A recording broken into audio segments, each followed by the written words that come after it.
Volvemos a Efesios capítulo 1, versículos del 3 al 14.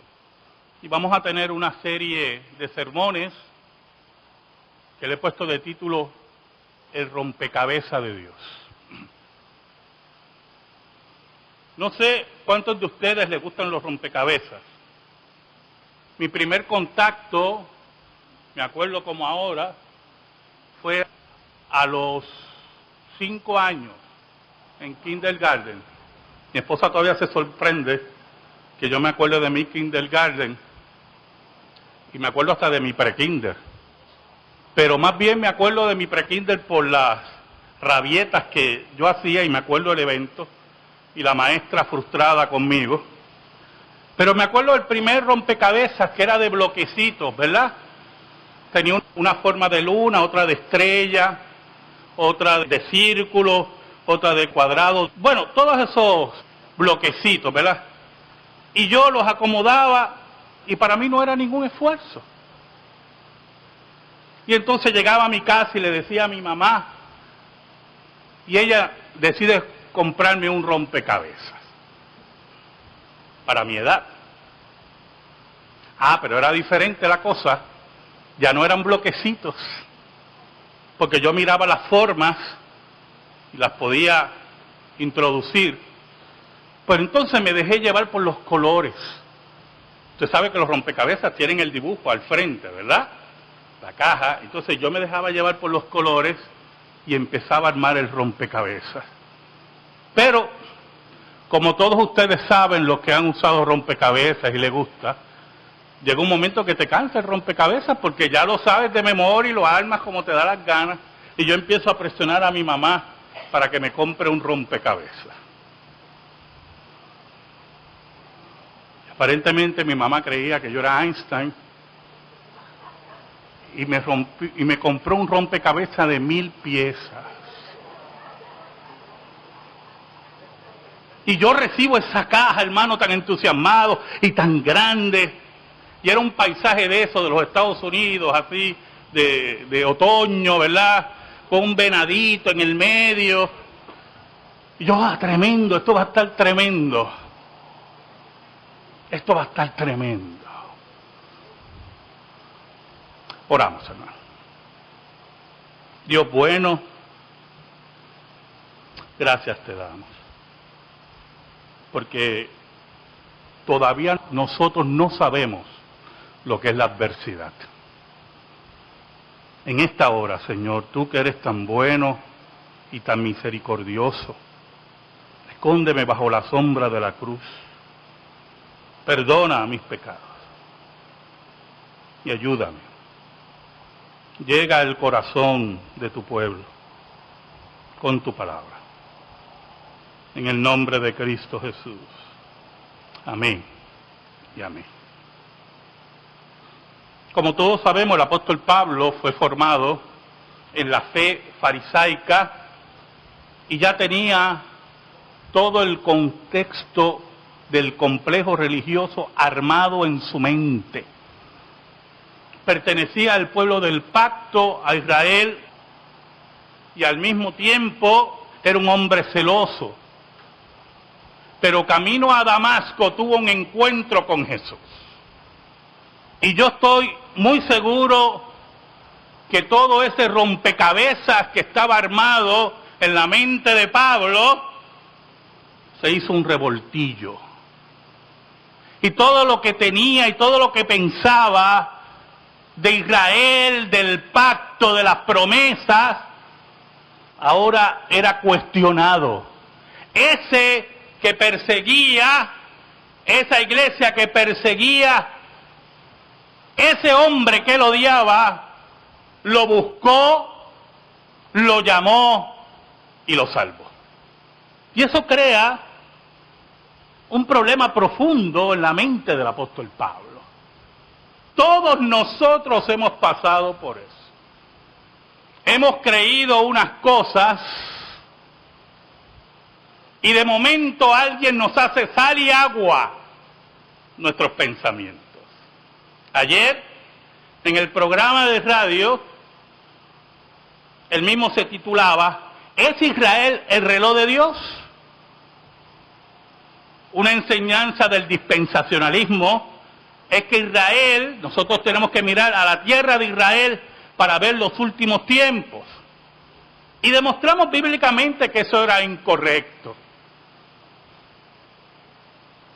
Terminado el programa, un hermano me llama por teléfono a mi celular y me indica, la persona que estaba hablando, estaba muy interesante el programa, muy bueno, pero él está equivocado en algo. Y yo, ¿sí en qué, hermano? Diga. Israel es el reloj de Dios. Y yo vengo y le digo, hermano, ¿dónde la Biblia dice que Israel es el reloj de Dios? Bueno, la Biblia lo dice. Ajá, muy bien. ¿Dónde? Le pregunto yo nuevamente. Y él me dice, bueno, yo no le puedo contestar eso ahora porque estoy guiando. Pero yo sé que en la Biblia, pues vamos a hacer algo, hermano. No, pero escúchame usted a mí. Israel es el reloj. Pero espere, porque de nada vale discutir por ideas. Mi plan era decirle que cuando llegara a la casa, buscara todos los textos bíblicos, que no va a encontrar ninguno. Todavía no he visto ninguna relojería en la Biblia. Y el próximo sábado me llamara con la evidencia bíblica. Pero no me dejaba hablar. No me dejaba hablar. Era una persona que me llama e insiste en poner la conversación. Y yo, como no tengo tiempo para necedades, le colgué el teléfono. ¿Y qué es lo que ocurre? Hay un cuadro hecho, un rompecabezas ya construido, y hay alguien que empieza a quitarte las piezas y a romperte todo eso. Y en Pablo, el apóstol Pablo, enfrentó ese problema. Enfrentó esa disyuntiva entre el Pablo judío, que ya tenía un concepto de Dios y un concepto del Mesías, y el Pablo que se encuentra con Cristo. ¿Sabe? Cuando yo cojo aquella caja de 1000 piezas, a mí, sinceramente, hermano, la boca se me hizo agua.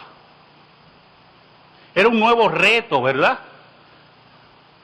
Y yo abro la caja, saco las piezas,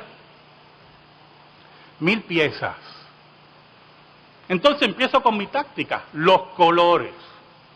Vamos a buscar los colores. Pero lamentablemente, en un paisaje norteamericano de otoño, todo es anaranjado. Tonalidades de anaranjado y seco, ¿verdad? Y yo trataba, y esta pieza no entraba. Y en una, la rabia que me dio fue tan grande, y no es broma, hermano. Cojo 2 piezas con entrada con un martillo. Esta pieza tiene que entrar aquí porque tiene que entrar aquí. Porque ya estaba frustrado. Me acuerdo como ahora, hermano. Eso, hay una técnica para hacer esos rompecabezas. Mi mamá no la conocía, yo menos. Duré 72 horas en mi frustración. Puse el rompecabezas al lado, lo metí en la caja. Sinceramente quería botarlo, pero no podía, era el regalo de mi madre. Y mi mamá se da cuenta y me pregunta, ¿no te gustó el rompecabezas? Y entonces los niños son orgullosos, pecadores al fin. Yo lo hago después, mami, es que ahora estoy cansado. Ya yo tenía 8 años. Mami, yo lo hago después. Se pudrió. Porque no podía con el rompecabezas. Pablo se enfrentó a algo terrible, hermano. Todo su pasado había perdido significado. Tenía nuevas piezas en sus manos. Un rompecabezas de 5000 piezas. ¿Cómo voy a armar este rompecabezas? ¿Qué voy a hacer con todas estas piezas? ¿Qué voy a hacer con Jesús? ¿Qué voy a hacer con los gentiles? ¿Qué voy a hacer con lo que yo he conocido? Preguntas que usted se ha hecho también. ¿Qué voy a hacer con esto? El apóstol Pablo empezó a ser enseñado por los otros apóstoles, pero principalmente por Jesús. Y empezó a recibir revelaciones directas de Cristo. Y ese rompecabezas empieza a tomar forma frente a él. Y gran parte de ese rompecabezas, hermanos, si no todo, está en estos 14 versículos. Es bello cómo empieza el apóstol Pablo en el versículo 3. Empieza con una doxología. Las doxologías, no todas, son para el final. Algunas pueden darse en el medio, algunas al principio. Él empieza con una doxología para hablar de las maravillas del gran rompecabezas que Jesús le ha armado. Bendito sea el Dios y Padre de nuestro Señor Jesucristo, que nos bendijo con toda bendición espiritual en los lugares celestiales en Cristo. Oh, te alabo, Padre, te alabo, Señor, porque este que he conocido, Cristo Jesús, bendice a todos aquellos que le han conocido. Es la rendición del apóstol Pablo a los pies de Cristo, es el reconocimiento cósmico de la persona de Jesús. No estamos hablando de un simple profeta o rabí como él conocía, estamos hablando de aquel que da la accesibilidad a Dios, porque todo, hermanos, y esto tiene que estar siempre claro, en la mentalidad de un reformado, todo es por Jesús. Oh, te alabo, Padre, te alabo, tú que eres el Padre de nuestro Señor Jesucristo. Interesante. Tú eres el Dios de todas las cosas y tienes un regente que llamamos Señor, y ese es Jesucristo. Y esas son dos piezas muy difíciles de unir. No son piezas que tú puedes poner con un martillo como yo hacía, ¿yo? Son piezas que solamente por la revelación de Dios tú puedes entender. Por eso es imposible, hermano, tener a Dios sin Jesús. Por eso Cristo dijo, nadie tiene al Padre si no tiene al Hijo. Nadie conoce al Padre si no conoce al Hijo. Ahora, el apóstol Pablo nos habla de las grandes bendiciones de Dios. Bendiciones que él las ubica en el aspecto celestial. Que nos bendijo con toda bendición espiritual. Hermano, escuche bien. No hay bendición espiritual fuera de Jesús. No hay camino espiritual fuera de Jesús. El apóstol Pablo nos dice que nos bendijo con toda bendición espiritual. Usted puede recibir un tratamiento de acupuntura, por ejemplo, que tiene unos remedios analgésicos excelentes. No he recibido nunca una aguja de esa, ni la recibiré. Por lo menos por miedo a verme con un puercoespín más bien, ¿verdad? Pero mi profesor de teología sistemática, Néstor del Valle, tenía vértigo. Oiga, y muchos médicos lo trataron, y cuando se trató con acupuntura mejoró mucho. Mejoró mucho. Unos efectos analgésicos interesantes, ¿verdad?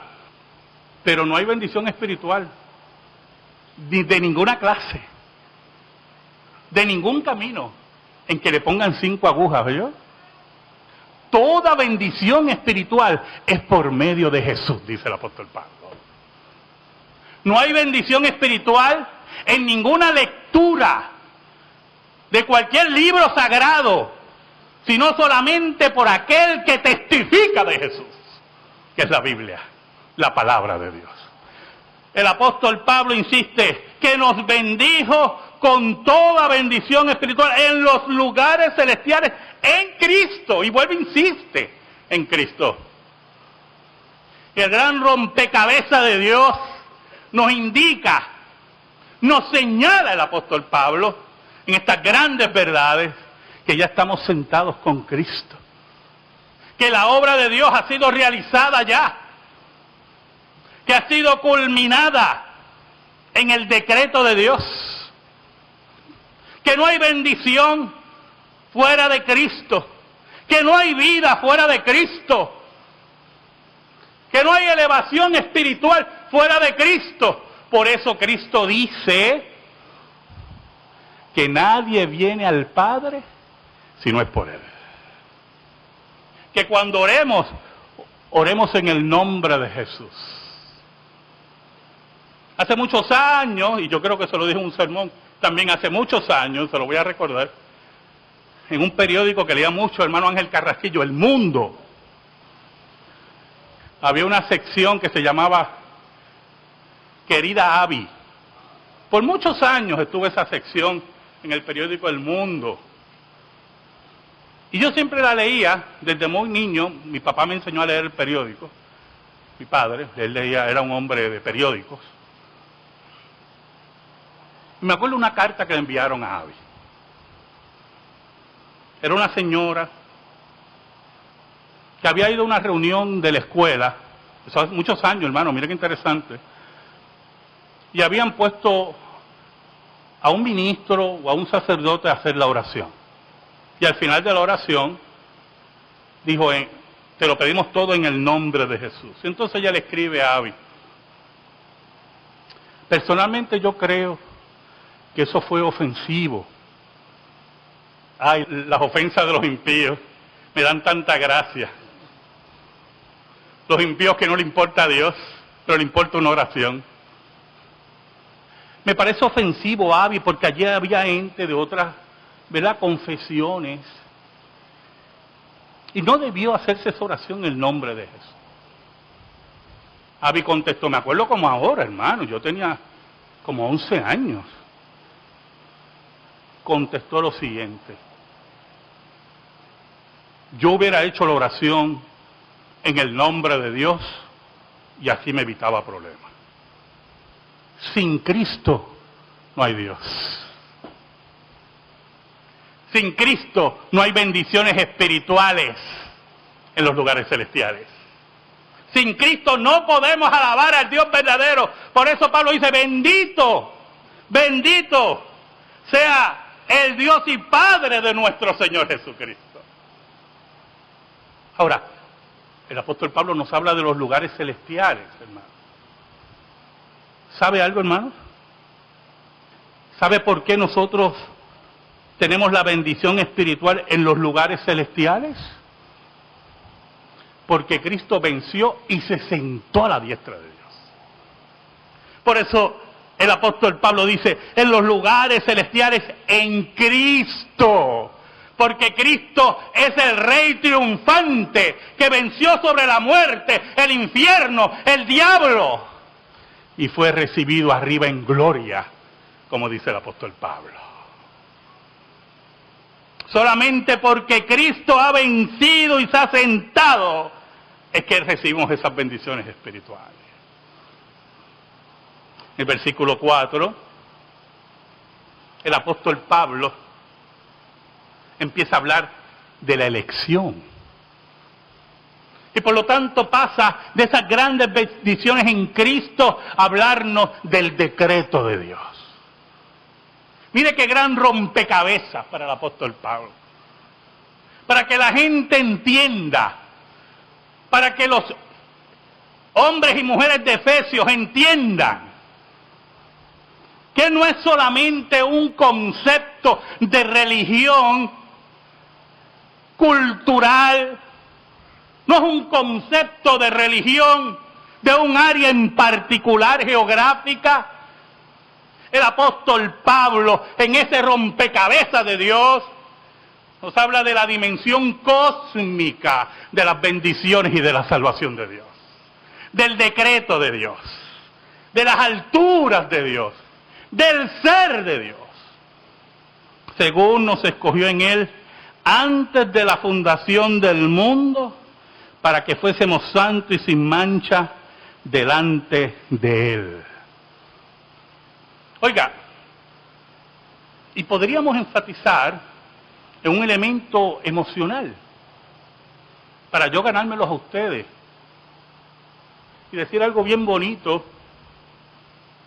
como en el decreto de Dios, Peter estaba en la mente de Dios. En el decreto de Dios estaba Vivi. En el decreto de Dios estaba María. No debí mencionar nombres porque todos los otros se van a sentir fuera del decreto. Y oiga usted decir, sí, el Señor pensó en mí. El Señor pensó en mí. Yo siendo un gusano, el Señor pensó en mí. Y sus corazones se elevan en esas emociones que le gustan a los seres humanos. Pero el apóstol Pablo trasciende eso, yo hermano.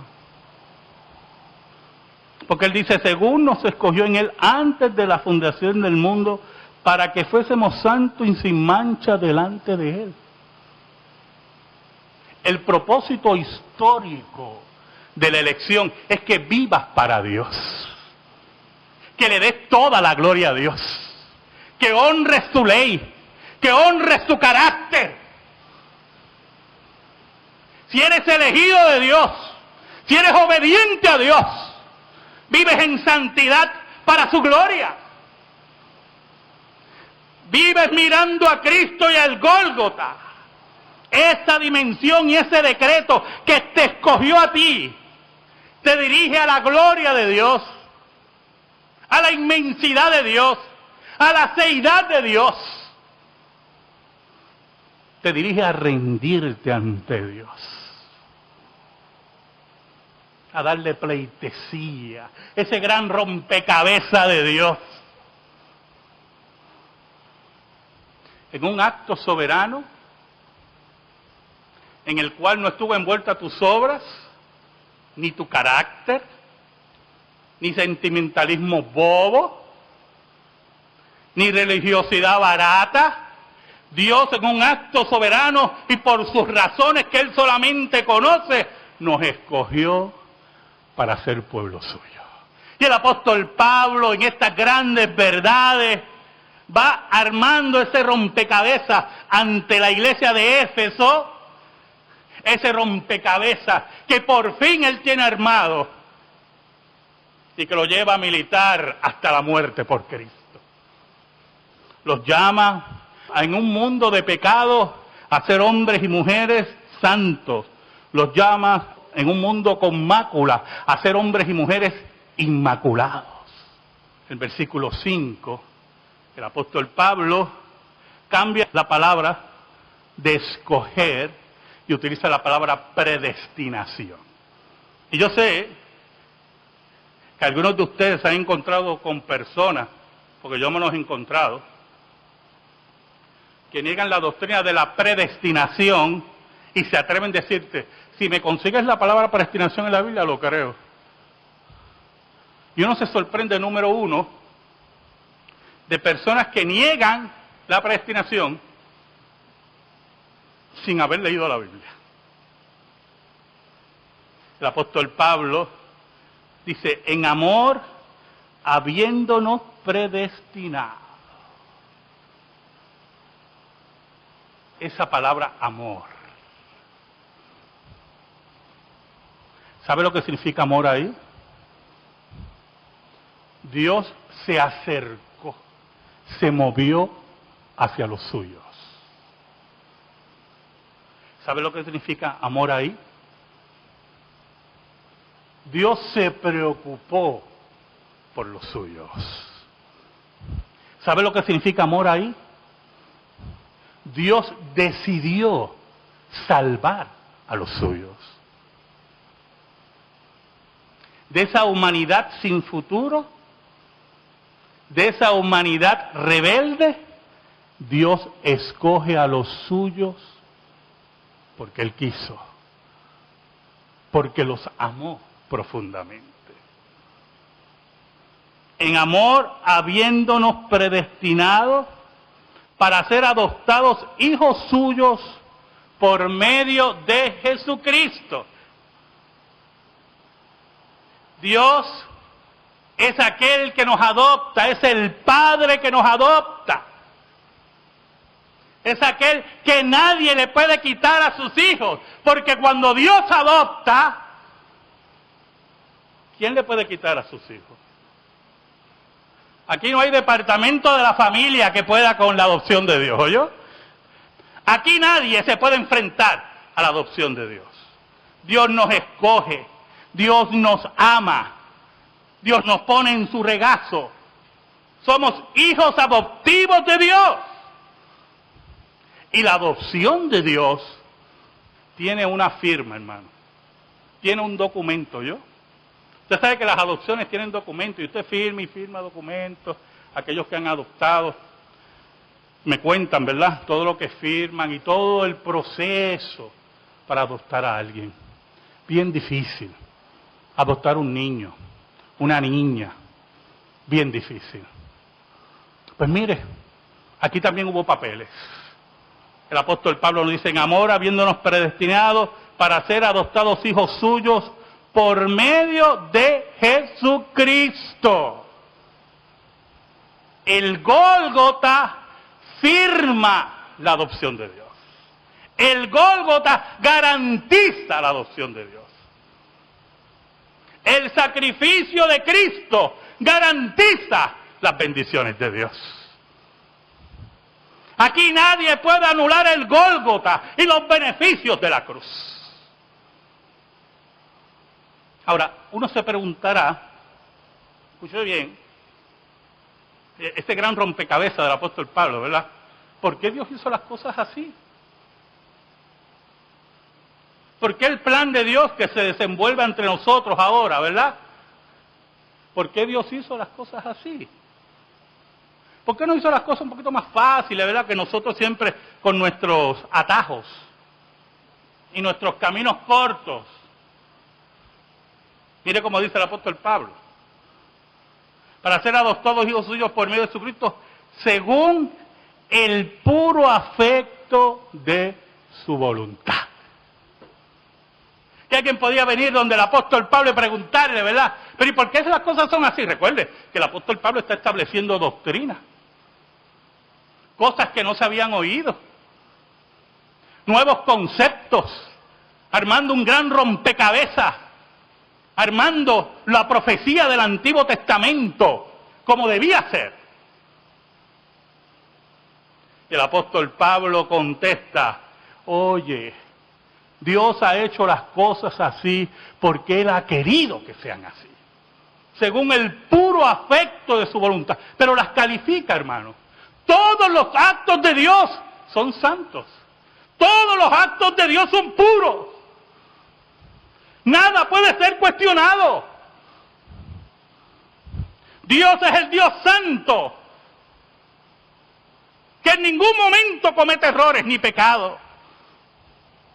Es el Dios que dicta todas las cosas según su voluntad santa. Por eso, como dice el himnólogo en Santo, Santo, Santo, los ángeles van a cumplir tu santa voluntad.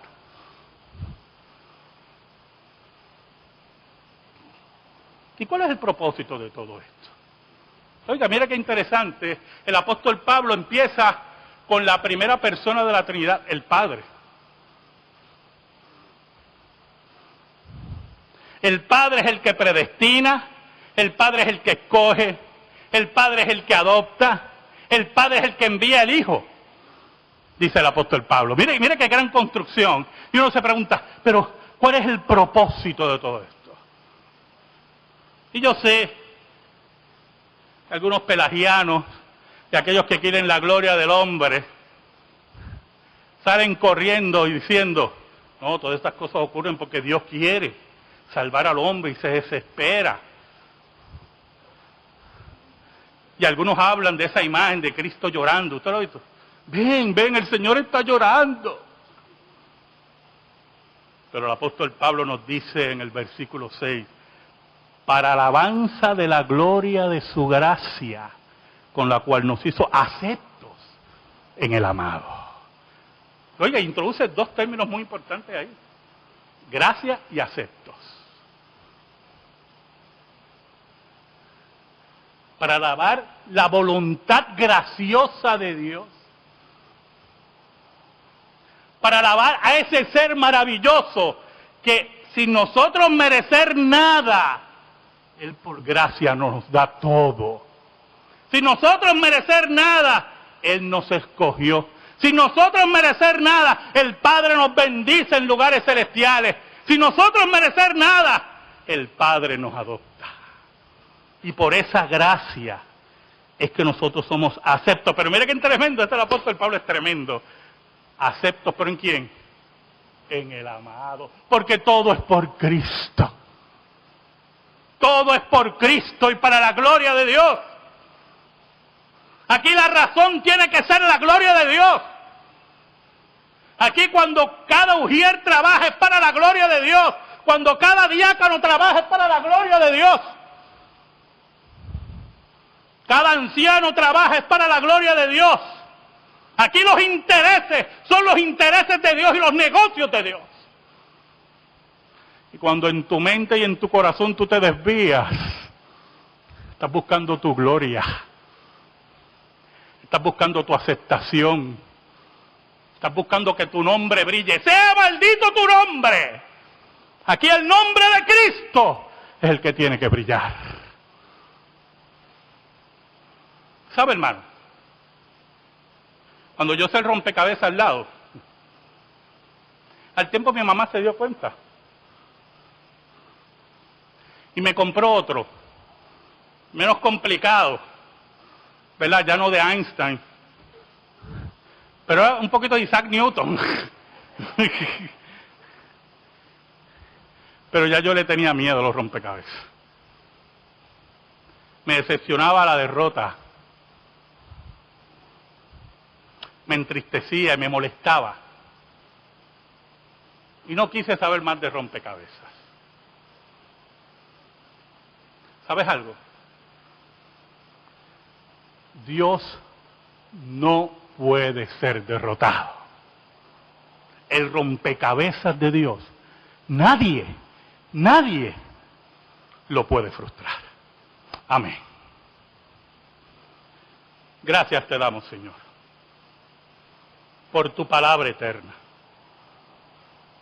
Y te pedimos, Señor, en el nombre de Cristo, que esa palabra esté en nuestra vida y en nuestro corazón. Por Cristo Jesús. Amén. Y amén. Estamos en silencio, hermano.